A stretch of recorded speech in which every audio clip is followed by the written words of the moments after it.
মঙ্গলবার মালদ্বীপের সরকার ঘোষণা দেয় চীনের সমুদ্র গবেষণা সংক্রান্ত জাহাজ শিয়ংইয়ং হং 3কে তাদের বন্দরে ব্যবহারের অনুমতি দেওয়া হয়েছে।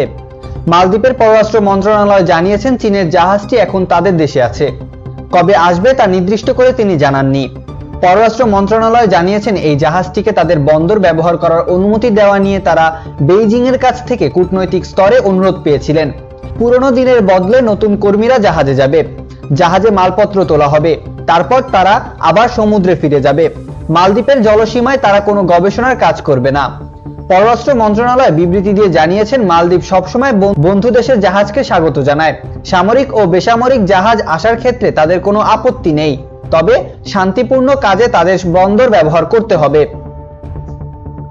ভারত এর আগে জানিয়েছিল ভারত মহাসাগরে অপারেটর করার জন্য চীনের কোনো জাহাজকে যেন অনুমতি দেয়া না হয়।